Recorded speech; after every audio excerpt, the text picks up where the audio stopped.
Thank you all for coming today. Today we are doing the emerging tech under Trump. My name is Miranda Nazzaro. I am a technology and politics reporter for The Hill and will be moderating with our lovely group of panelists who I will introduce briefly. So starting from the end, we have Kristin Smith, the CEO of Blockchain Association. We have Diane Rinaldo, who is the executive director of Open RAN Policy Coalition. And then we have John Mitchell, who is the senior manager of governmental affairs at the Consumer Technology Association. I hope I got that right. And then we have Richard Witt, who is the president of the GliaNet Alliance. Yes. All right. Awesome. So today we're going to be mainly speaking on both cryptocurrencies and artificial intelligence policy under our now Trump administration. Obviously a very pertinent topic. Just this morning we saw Vice President Vance in Paris speaking on the Trump administration's views on AI, which we will get to, but we're going to actually start with cryptocurrency first. So it's been a busy 3 weeks, and only 3 weeks. And we have already seen a lot of changes in terms of how the administration is looking at the crypto industry, and I'm sure there will be a lot more to come. So to kind of start broadly, we're going to talk about what they are seeing in the past 3 weeks, how the industry is receiving that, and kind of the things that they are hoping to see moving forward. So I figured this would be a good one to start with you, Kristin. If you just want to talk about any of your observations, what we've seen, what we're going to see. Yeah, well, oops. Can you hear me? Did you click the... I don't know. All right, there we go. I think I'm in tech or something. So listen, it's really interesting. In the history of cryptocurrency, going back since the creation of Bitcoin 15 or so years ago, we've never had a pro-crypto president in the White House. And even in Trump's first term, he was not super keen on cryptocurrencies. And certainly the Biden administration was no fan, was pretty openly hostile across the board. Some of that for good reason, but some of that just because they did not have an appetite to engage. And so to go from such a hostile environment to such an openly positive environment is wonderful and shocking and very keeping us all very busy at the same time. But I think what we're seeing just in the first 3 weeks and what we'll continue to see through, the first couple months is an undoing of the negative policies. So we've seen the repeal of SAB 121 guidance at the SEC, which are these accounting standards that kept the banks from coming in. Just today, we're starting to see announcements that the SEC is asking for a stay in the ongoing litigation. We're seeing sunlight come onto the debanking issues that the crypto industry has had. And so we're really trying to get back to almost a neutral position while simultaneously trying to gear up to put in an appropriate regulatory framework in place, because we do need new regulation and we do need new legislation. There are clear gaps that we think we need in order to promote innovation and protect consumers. And so, step one is sort of undoing that damage. And I think the fact that we have a crypto and AI czar at the White House is mind-blowing to me, and absolutely critical to highlighting this as a priority. So I think it's the first time in a long time where we've seen innovation as being part of a strategic U.S. objective to keep the U.S. competitive, to boost economic activity, and I think it's a fantastic result for all emerging tech across the board. Yeah, and I just to piggyback off of that, I mean, it's just been 3 weeks, and we've already seen such a shift toward a more predictable regulatory landscape, which is what this industry has been begging for.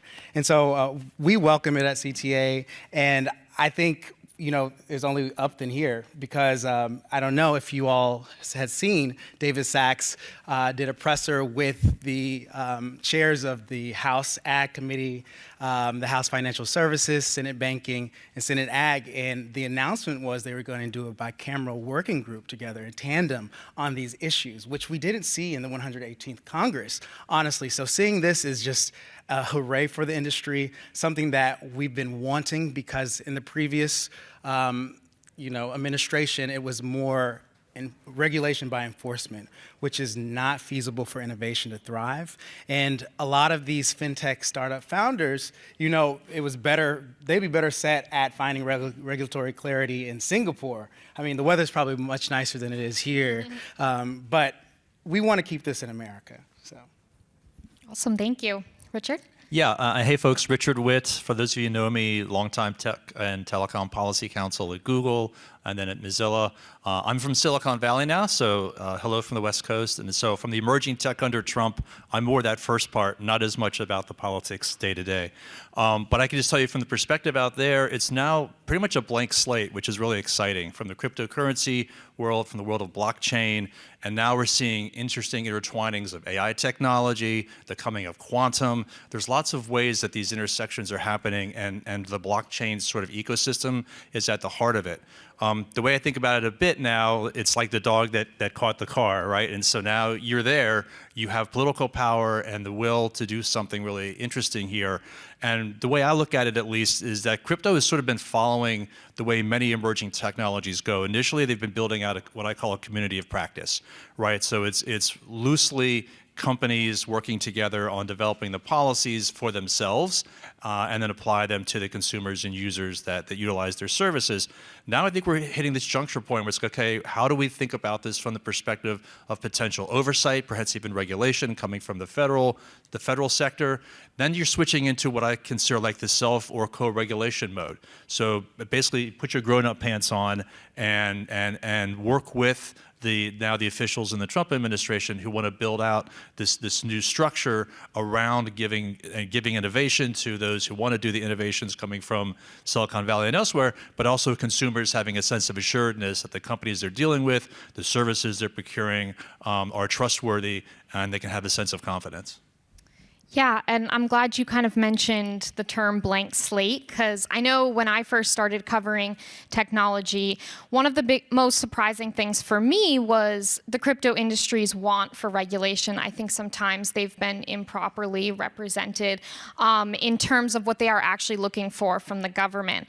Now, wanting regulation, we're on a blank slate. I was wondering if any of you could talk about what would that regulatory framework look like? What is the industry looking to see? I know it can get very technical very fast, but I guess just in layman's terms, what will that look like, or hopefully look like, as we move forward? Anyway. Yeah, well, I mean, I think there's a couple big pieces, right? We have a very fast-growing stablecoins in circulation, and we don't have an appropriate federal regulator for that. And that was actually something that both the Biden and the previous Trump administration identified in their president's working group as being a gap. So we need to fill that gap, and I think we've had the Stable Act and the Genius Act introduced in the House and Senate, so maybe we can mash those up and we'll have the Staple Genius Act, and that would be amazing. I like that name. I mean, Trump is going to want to sign that. Let's go and standalone. I think that's a big piece. But we also need a market regulator for our retail-facing spot commodity marketplaces, and there's no federal authority for that today either. And I think this is where that confusion comes in. People say, oh, well, the industry doesn't want to be regulated, and it's like, yeah, we're electric cars, like the FAA is not our regulator, right? Like that's kind of how we feel like the SEC is not supposed to regulate commodity markets, like that's not what their expertise is, and these things are commodities, and so we need like our own kind of special regulation for that. And then we do need some clarity around when things fall into the commodity versus security bucket. That is the hardest question. That is not one where there is agreement in the industry on how to approach that yet, but I think that'll be kind of the final piece that hopefully comes in to complete that package. But I think if you have those three things and we get a federal market regulator, then I mean, listen, I think in an ideal world, we'd probably create a brand new agency, right? And start from scratch. Well, I think that's hard to do, and that's not really trendy these days to start new agencies. So we probably have to work with one of the existing ones, which means we're probably going to have to work with one of the existing SROs as well. And I think that's fine. I think there's a lot of interest and appetite there. And I think that that's something where, whether it's the National Futures Association or FINRA or others, I think they can evolve and potentially take on a role by working with the industry. Awesome, thank you. And now kind of turning to the more financial side of crypto, which I think in Washington they're finally getting to understand a little bit better. How could we see this emerging blockchain sort of disrupt traditional banking and financial systems? And what is the government's role in kind of managing this transition? Just given, I know that there are some concerns about its risks and what it will do to overall market structure. So if any of you have any thoughts there. I mean, I can chime in on that one. I mean, I think the biggest I don't see like the banks going away like overnight and being replaced exclusively by blockchains, right? At least not in the U.S. There's too much trust in those institutions. I think what we need is for the government to step out of the way. What we saw with a lot of the documents that have been released out of the FDIC is that banks were interested in integrating blockchain technology into their businesses, and the FDIC said, no, you can't do that. And I don't think it's the job of our banking regulators to go out and prohibit the banks from making technology upgrades to their systems, right? And so what we need is for banks to be, or for the banking regulators to be open-minded, to understand what the objectives are, and to sort of let that type of innovation happen. I also think stablecoins could play an increasing role. I think the rails there are very reliable, and as that regulation comes into place, we could see some more action. So I think providing that those guardrails are important, and but really we need the government to let banks decide how they want to innovate from a technology perspective. Yeah, and I think that we're already seeing the disruption. I mean, we'll see it in cross-border payments. We see it in decentralized lending. There's a lot of areas that blockchain can immerse itself into traditional banking. And it's not the idea of like replacing traditional banking. It's making it more efficient and smarter. And, at CTA, if anyone's ever been to the CTA Innovation House, it's very cool. Plastered on the wall is innovate or die. It's very graphic, but I think that's what we have to do with technology. You have to constantly adapt, and I think that banks are seeing that. I think there's also a misconception about blockchain versus the things on top of the blockchain. I think of it sort of like the internet as sort of the bearer protocol for everything else, including the World Wide Web and all the applications and content we're all familiar with day to day. And so here, blockchain, as Kristin points out, it's ridiculous to think that there's some sort of limitation put on the use of blockchain. It's an amazing technology for the right use cases. It's super secure. It gives you the ledger and all of the elements of things that give you provenance. It's a really important kind of basic element, I think, going forward to a decentralized financial system. And then all of the applications that you build on top of that, right? All the cryptocurrencies, tokens, wallets, on and on and on. The innovation just seems to be endless. And so that's the space we may need to say, okay, what are the guardrails to borrow something from our friends in the AI community, guardrails around what's acceptable to make sure, again, consumers have a sense of assuredness and trust to utilize those applications in ways that they know their finances are safe. But again, there's this differential I think we should keep in mind between all the applications on the top in a very competitive space and the basic bearer blockchains underneath. Yeah, talking about blockchain specifically, another surprising thing when I started tech reporting was, oh, sorry, did you want to? No, that's okay. No, I was just going to make a generic sorry, statement about policy. No. So as you can probably tell, I'm not a crypto person. So I'm letting Kristin here. So I was just going to make a generic point about policy. Yeah. I was in the, I was at NTIA during Trump 1, so I'm very familiar with kind of how they operate. And I think you need to look at who the president puts in the White House. So those are the people that are close to him, the people that he's going to listen to. And as I've talked to people at going into NTIA or looking at other jobs, I'm like, don't go in thinking that you're going to create policy. That's the White House. So go in, trying to figure out how to work with those people. And if you look, David Sachs and Michael Kratsios, these people have been working on these issues for a long time, and they want to get things done. So that's good. It's good for the industry.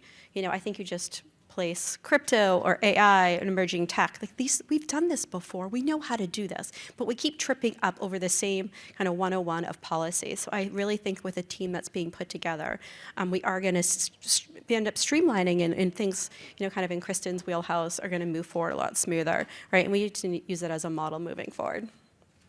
Yeah, no, I appreciate you saying that. I also think that with policy in general, it's very easy to get bogged down as somebody who covers the policy every day with kind of the procedure, and it ends up, and now that we have kind of what seems like an alignment between the White House, other agencies, and the industry as a whole, hopefully we'll see some progress there. As I was going to say, with blockchain specifically, one of the things that surprised me was all of its different use cases besides just what you think of as cryptocurrency. I know that Elon Musk's Doge, for example, is reportedly talking about using blockchain at some of these agencies that they're going into, and that was very interesting to me, just given, some people are still worried about how this emerging tech will be susceptible to hackers, et cetera. Moving forward, if we are to be incorporating blockchain into more, whether it's agencies or other parts of life, how should the Trump administration or other regulators kind of balance those risks and benefits that blockchain has to offer? If anyone want to? Listen, I think there's certainly an opportunity there, and it's not something that we've spent a lot of time thinking about at the Blockchain Association, but I think anytime you have technology that can, lend transparency to the way government operates, that's usually probably a good thing. But I think it's pretty complicated how it would be incorporated, and I think that at some point you got to map the real world activity to the blockchain, and right now there even seems to be a challenge to understand like what's actually going on. So I don't think that's going to be an instantaneous solution, but I think it's a solution that's very, very worthy of investigation. So I'll just say, when I was at NTIA, people would come in and meet with me, and everyone would mention 5G. And sometimes I'd squint, be like, really? I don't see the nexus, right? Because that was the big buzzword. So I think in this administration, the buzzwords are going to be efficiency and security. So things like blockchain are really going to benefit from that. Yeah, absolutely. Just an overall embrace of kind of this new technology, which we've never seen. Did you want to add something? Yeah, just one other piece to that, and this may put me in a bit of a minority out in Silicon Valley, but we also need the human governance around blockchain and any technology, right? So there's this notion of what's been called trustless trust. As long as you build the technology in a certain way, you know enough about the permutations of it, the inputs and the outputs and the algorithms, everything in between, that you should just leave it alone and you're fine. And my own view is you always need to have a human in the loop somewhere. And I think when you come to the government and you've got access to highly confidential information, financial data, et cetera, that's now flowing through those pipelines, you have to ensure that the technology is being used in the right way. So you have to create the governance structures around that. That is something government does very well, sometimes too much of, sometimes not enough. But I think that's the component that will be missing in order for them to really sort of start adopting blockchain in a major way. Yeah, for sure. Thank you. So now we're going to turn gears a little bit to artificial intelligence, which obviously a very different technology. However, a lot of the policy foundations and the procedures are very similar, as we're seeing. So AI, Trump on the campaign trail promised that there would be removal of barriers to innovation.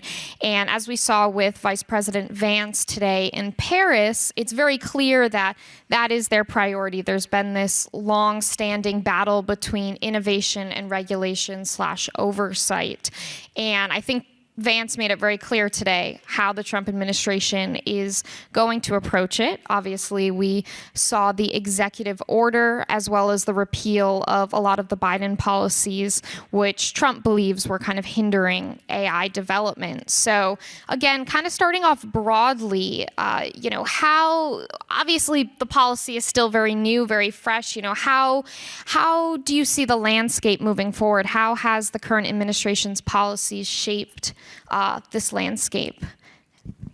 Yeah, John, so do you wanna I'll start? say, with the Trump executive orders on AI, it has signaled a huge fundamental shift in U.S. AI policy towards a more pro-business, light touch regulation, free market innovation. And it's the reverse of what we saw in the previous administration, where it was more of a precautionary approach. I think that this will definitely fuel a faster AI development and deployment.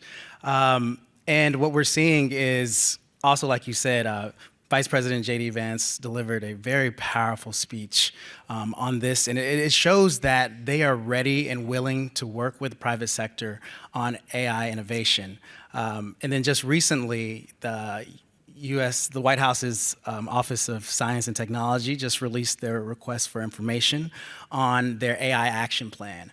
And in it, they're essentially saying they want to find ways to sustain and enhance American dominance in AI, and also find that, what is unnecessarily burdensome practices for the private sector in this space. So I think that this is welcoming. It's welcoming to the Consumer Technology Association, because I think it showcases how vital and important the role of the private sector is to AI innovation.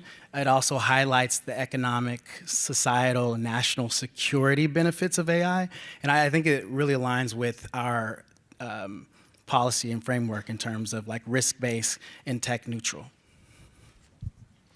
Yeah, a slightly different take on it. We've moved from sort of a lens around, again, the guardrails, right? So how do you ensure an AI system doesn't take over a nuclear power plant, right? Sort of the extreme risks, the parade of horribles. That's been developed and pretty consistent from all the different versions, from Bletchley Park to the EU AI Act to even to the Biden EO. And I don't think even in the Trump administration there's going to be much sort of veto over that particular notion. What's really happening is what I call a geopolitical shift. So now it's going from sort of innovation with guardrails to this notion of American dominance in AI. And I think on the one hand, I'm not surprised about that. My one concern, though, is that essentially hands the car keys over to the largest companies, who are, in fact, the largest AI, LLM model makers. And maybe it would have the effect, maybe indirectly or maybe inadvertently, of squelching some of the other competitive things coming out of Silicon Valley. For example, small language models, some of the interesting open source things happening there, some of the ways that they're moving beyond LLMs. So one small prediction for this crowd: a year from now, we may be looking back and saying, how did the LLM space get so commodified so quickly, right? What we're seeing now instead is the rise of AI agents, right? Agentic AI, so-called, and things happening behind the scenes around cognitive AI, inferential AI. There's lots of other sort of variations and flavors happening, and I would hate for our country, ironically, to get locked into a particular perspective and a particular view of a technology, while lots of other innovations are happening that maybe the larger players are not so keen to see or not so keen to be part of unless they can dominate it. So that's the one caveat I have, is if we have innovation, it needs to be top to bottom, not just to benefit a chosen few. Yeah, that's an interesting perspective. I also think, too, looking at the relationship that we have been seeing with some of these major Silicon Valley companies, with the Trump administration, it seems that they're more intertwined than they have been before, and it makes you wonder if the small competition will kind of be weeded out. Kind of with the AI action plan that the White House is asking for inquiries, does anyone want to share kind of what they would want to see in such a plan moving forward? Yeah, so I'll say, I think we can all agree that regulation is necessary, but it just has to be smart. And so at CTA, we look at it as a tech neutral, risk-based approach. And that's one, focusing on the high risk, high impact applications. So things in healthcare, finance, hiring. We also look at it as allowing companies to self-regulate. So companies that are following NIST, RMF, and ISO should have safe harbor protections. Another way, and something that we are deeply concerned about, is the floodgates of AI bills throughout the states. Companies can't operate efficiently and effectively with 50 different AI state laws. You know, at CTA, 80% of our membership consists of small and medium-sized businesses. So we often look at policy with this lens in mind. And although maybe a big tech company could, you know, weather the storm of these many, many compliances, little tech cannot. And what we see is little tech is often the ones that create the next big idea. So we have to focus on that. Another thing that we want to push really hard is you have to regulate the use cases, not the technology itself. The moment we start regulating AI models and not its real world impact, we're going to be chasing ghosts. Look at how it started with the EU Act. And then another one that we've been talking about is like leveraging existing laws. You know, many of the concerns on AI in terms of like bias and privacy, there's already existing laws, anti-discrimination and data protection laws that cover this. And so these are ways that we're looking at and we're pushing for. And another one that we've seen in some states like Utah is the regulatory sandboxes. And I think that's a phenomenal idea where regulators can watch innovation grow in a controlled environment. So as opposed to like killing off this idea, seeing what the value is. If I could just add to that. Absolutely. Excuse me, public-private partnerships are so incredibly important when you're talking about emerging tech issues. You know, you need buy-in from industry. Industry is going to go one way or another, and so it's government's the one that really needs to work at it to keep up. And so just bringing them in from the beginning, especially as they're writing their reports, to see how it's going to impact the business moving forward. Do you think that so far the Trump administration has shown a willingness for these partners? And again, right, it's who's populating the White House. Right. And he's bringing in people who are from the business industry, so they understand, and they're going to be talking to other people in Silicon Valley as well. Yeah, that makes sense. Do you want to add? Yeah, and I totally agree. We need to have a single uniform approach. The problem is, as we've seen, of course, in the data privacy and data protection area, we haven't had one for years and years, and so the states eventually filled the gap. You're seeing Colorado and California and some others now stepping into the breach as well. The best approach, obviously, is for Congress to move. Hopefully they can do so in a way that they haven't yet done with a national data protection law. I'd also say one other piece of this that from the companies I work with, so the Glennet Alliance is a coalition of about a couple dozen small for-profit companies who are building out what we call a net fiduciaries framework. So they want to basically have duties of care and loyalty to people, not as end users, but as consumers or as clients or as patrons or customers to them. So exercising that in a way that a doctor or lawyer would. So this is all voluntary, opt-in, building out some really cool technologies. And so the approach that they're taking is, in fact, empowering the end user, in this case, empowering their clients. And that's an element I'm seeing not necessarily part of the conversation around AI. It tends to be the guardrails, right? Keep the existential threats out, and then otherwise let the market do what it wants to do. My concern now in the rise of the AI agents context, and Bruce Schneier, I'll sort of take his phrase, we're entering now a world potentially of what he calls the double agent, where there's an application that claims to be working for me, wants to know me at a very deep psychological level, know all these things about me and my life and my inferences and what I want to do in my spare time, but in fact it's operating for somebody else under some terms of service that probably don't in fact include my best interests. And so I would like to see the conversation include those kinds of considerations as we start to use these AI agents in our daily life, with our finances, our medical care, social media, et cetera. How do we ensure that they're actually doing that to our benefit? And so I'd like to think my coalition and others can be part of that kind of national conversation. Yeah, for sure. That's really interesting. I think that kind of what you are all touching upon is the use cases surrounding AI. And, you know, a lot of people who are proponents of AI believe that Congress has been sort of jumping the gun in trying, you know, there was over 100 bills in Congress introduced last session about AI, almost none passed, if any, actually. And, you know, how should their approach be changing? I know, John, that you were on the Hill for a period of time and kind of work with a lot of these Hill offices a lot on these topics. What's wrong about the approach now? I mean, and obviously it's leading to these fragmented state laws. And yeah, how do you see that moving forward? Yeah, so What I will say is I don't think Congress is necessarily jumping the gun.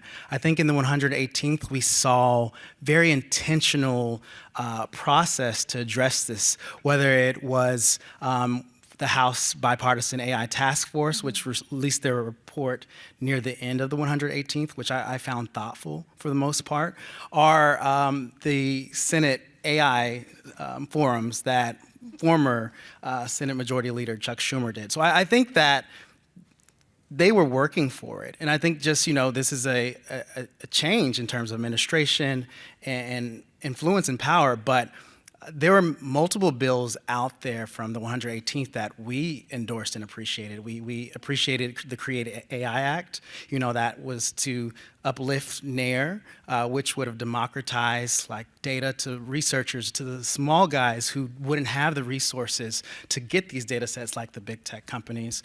We were pushing for codifying the U.S. AI Safety Institute. We think that is a wonderful way for industry and government to work on standards. And I think standards is a very important part. We want to put our values into standards globally. We don't want foreign adversaries like China to embed it into us. We want to be the one that leads it.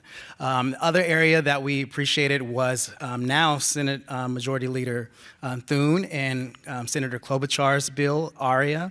It focused more on high risk, high impact applications, as opposed to trying to envelop all of AI under one thing. And we know that, AI isn't a monolith. There's thousands of use cases, and it has to look at it on a sectorial piece. So I would say, I think that they haven't jumped the gun. I think that it all just happened near the end and things changed. So what I would, and this is just what I would really love to see Congress address is high-skilled immigration reform. This is one area that I think is so important. And if you look at the facts, so the National Foundation for American Policy had a report out, and 55% of American unicorns, so the startups with worth $1 billion, 55%, the founder was an immigrant. When you keep going, 2/3 of American unicorns either have a founder that's an immigrant or a co-founder that's an immigrant. When you go further, 80% consist of immigrants that are in leadership roles.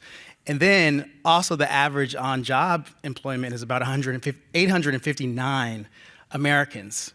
So I think that's something that Congress should really look at, and I know that it's a very difficult conversation to have, but in terms of all of AI policy, I think that they haven't jumped the gun. I think they've been doing the work, and now what I believe is they're allowing the Trump administration to send the marching orders on how to look at it first and foremost. And I think that also, if I say one last thing, the report that the House released, I see a lot of members that were a part of that, and they're all in different committees of jurisdiction. I think that that'll be the benchmark on how they go forward. Yeah, I think that, sorry, I just lost my train of thought. Did you want to say something, Diane? He was right. Oh, yeah, yeah. Yeah, of course. Yeah, I largely agree. One other area that I think we're overlooking a bit is interoperability, which has come up a little bit in some of the previous conversations this morning. We're used to an interoperable web. We're used to having emails go from one place to another, regardless of whatever servers you happen to be using. But AI does not have any form of interoperability, either between the platforms or between the agents or between the agents and the platform. So so-called horizontal and vertical. This is a space where there actually has been some work done in the standards community. I think open standards is the right way to go. I'd love to see NIST take a leadership role on this. Not something that needs to be mandated by the federal government necessarily, but it's a place where if you want to have competition and innovation, interoperability between all these different AI bots and agents and avatars that are developing and all the underlying infrastructure below that is the way to really create that, that space. So I'm hoping that also, again, becomes part of the national conversation going forward. Yeah, I think that's a great point. And kind of going off of, maybe going a little bit back with the whole state use, or the state law dilemma, that House AI Task Force, which you brought up, John, talked about it very briefly. However, they didn't fully commit to some sort of federal preemption law. Is this something that you would like to see, or any of you, just given the patchwork of state legislation right now? Absolutely. That was one of the issues that we did have for the report, because it did not come out strong on preemption. And again, like I said, 80% of our membership is small and medium-sized businesses. It is very hard for little tech to comply with that many patchwork of bills. You know, technology is borderless. You know, so what's happening in California that's not happening in Colorado, that's not happening in Connecticut. I mean, the list goes on. It's a lot to think about. And little tech is often understaffed, overworked, stretched thin, so they don't have time to really address and comply, or they don't have the finances to do so. And so this is a major concern that is occurring, and as we've talked about, this is becoming like the privacy landscape. And it's just a dangerous, slippery slope to take. So I do hope... We haven't gotten anywhere with privacy for how many years, so it's kind of foreshadowing. Yes, and it's a nightmare. We don't want that to happen.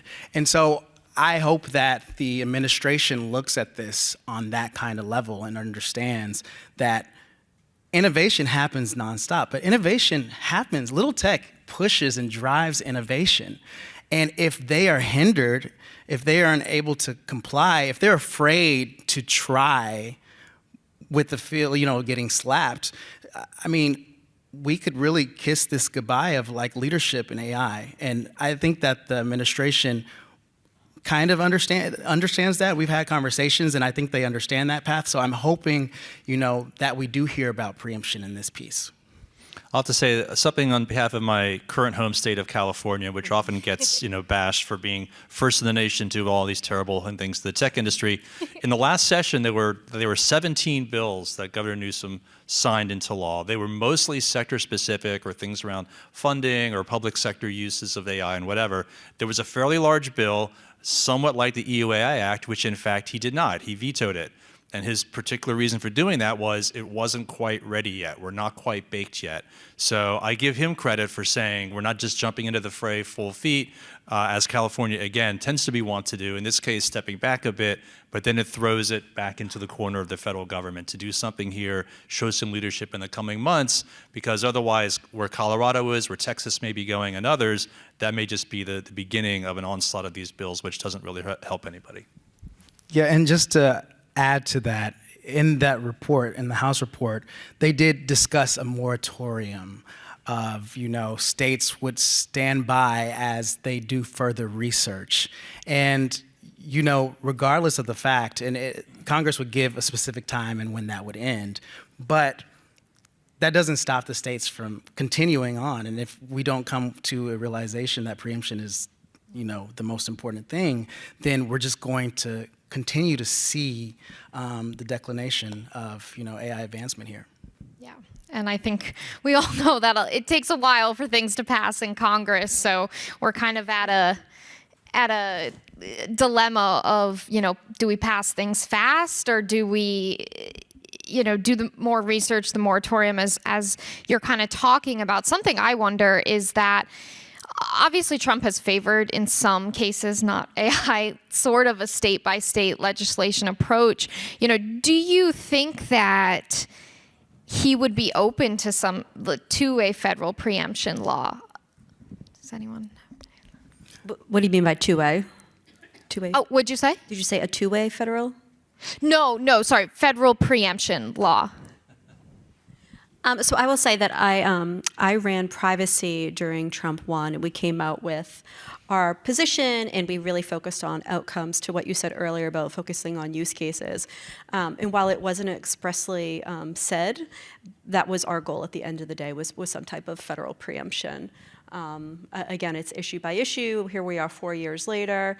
But again, right, I think the words of the day are efficiency and streamline, and a federal law does those things. But this is why I think the White House will play such an oversized, influential role on these issues, that all of this is going to come from the White House. Congress has a lot going on, so I think if the White House is able to give something its blessing, it has a much smoother path through the two chambers. Yeah, I think we're hopeful, as this group has talked about, with Kratsios and Sachs and Parker and the White House. I think that they understand the need for it. And so I'm hoping in the next few weeks, I mean, it's only been week 3, but I'm hoping that we do see an appetite from the administration moving forward on this. And they've been thinking about it for 4 years, right? Yeah. They just did 2019, They've had time. and they've been to thinking prep. about it. They have ideas. It might be a mic drop, Yeah, yeah. It feels like a lot. The news cycle is a mic drop a lot these days. Diane, actually a follow-up, not to put you on the spot. When you talk about kind of the work with the federal privacy law, what were some of the challenges that you ran into as to getting people on board, the Trump administration on board with that? I mean, obviously we still don't have one, but. No, but what I said at the beginning, things flow down. And I was very lucky. My person at the White House was Gail Slater. Her hearing is set for tomorrow. So Gail and I worked hand in hand. We met with we met with over 100 companies in the process of putting this together. So it was great collaboration. That's why for those people who are in agencies, reach out to your White House person, become their friend. That's how you're going to get the work done. Because if you're familiar with the interagency process, there are lots of hands in that cookie jar. So you really need to kind of work every single agency that has equities and get their buy-in. It's the only way to get things done in a short amount of time. Amount of time. Good advice, especially right now as we're seeing some changes with a lot of federal agencies. Now, I guess, Diane, again, turning to a little bit of your policy focus. We know that Trump and the Prime Minister of Japan recently met last week. They issued a joint statement highlighting their commitment to the collaboration of AI and Open RAN. Now, the convergence of AI and Open RAN is driving new opportunities and efficiencies, as you were highlighting, with emerging tech. We're seeing that in telecom, defense, security. Do you have any predictions as to the next 4 years, what we could see with Open RAN policy? Yeah, absolutely. Thank you for the question. So I think that you'll be seeing a lot of collaboration between the United States and our allies around the world. And Japan's just a perfect example. We've already been doing so much with them in the technology space. What more can be done? How can we work together to, Open RAN? I run the Open RAN Policy Coalition. How can we work together to deploy Open RAN around the world? AI is beginning to be a big part of our conversation in telecom. How can we make telecom more efficient? So I think sometimes when you're thinking about AI, you're thinking, as to your example, right, how it's going to take over a nuclear power plant. But from, maybe we'll do small AI on my end, it's sensing capabilities, and how do you know when a network, in the middle of nowhere goes down, and so it has a lot of great use cases that are going to benefit the users, the governments, in ensuring that we get Open RAN deployed around the world, especially in third world countries, where it is so work intensive and so costly to build a network. Mm-hmm. Mm-hmm. Yeah, thank you. Richard? Yeah, I just say Open RAN fits really nicely in, I think, this idea of a more over time federated set of networks or modular building blocks to support things like blockchain, things like AI. I think AI is never going to be this sort of like this monolith. It's always going to be a mix of different things, increasingly pushing technology towards the edge, for example, on devices. And so I think having a much more adaptive modular type of network configuration like what Open RAN gives us is, I think, a really important way to ensure that you have that infrastructure in place to allow these innovations to occur. Right. Well, thank you. And so now I think we will open the floor up to questions, anything that we talked about or anything related to emerging tech under Trump. If anyone has, sure. So is there a microphone right here? Oh, there is a microphone on the side too. Oh, here. I'll take yours. You can take. I'll just roam around. Oh, true. Oh, I think.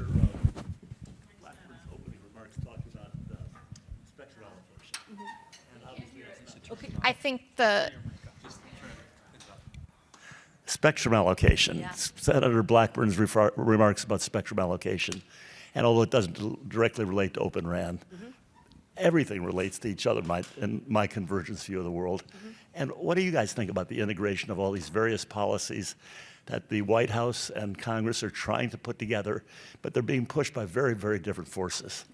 And what's the outlook you see for any of that? And you can start with the spectrum, but you can go anywhere you want. Spectrum, my favorite issue. So yes, especially as we kind of look down the road into 6G and making more spectrum available, we just went through the World Radio Conference, and 3GPP has already started to kick up. So it's definitely a conversation, in specifically looking at certain bands. 3.1 is the one that everyone's kind of focused on right now. But I think as we move along, and why technology is such an incredibly important part of this conversation, is how new technological advancements are going to kind of change the game. And I think AI is going to play a big part in spectrum sharing, dynamic spectrum sharing. I think it's important to continue to put research dollars into it, and to see the advancements in that space as well. But it will be interesting to see kind of how things play out at the end of the day. The Trump 1 administration did make additional spectrum available in that ambit band. So I think that people are kind of lining up to figure out what's next and how to best game out the situation moving forward. But I do think advancements in tech are going to play a big part in this. Yeah, excellent point about this notion of systems and everything all fitting together. Sometimes we miss those links.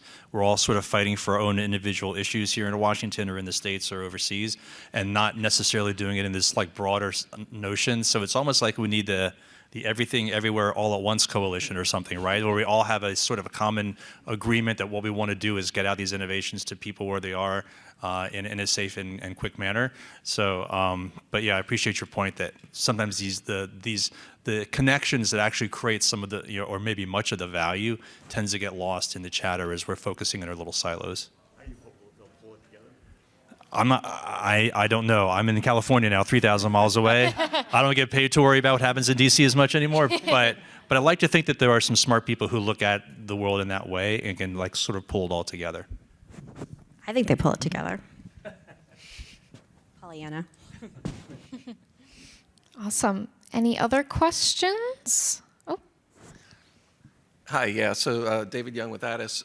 There was some discussion about the importance of standards, and I guess when it comes to these emerging technologies and developing private sector-led voluntary standards, do you think the U.S. is well-positioned to lead in this area, and what, if any, challenges or opportunities do you see there?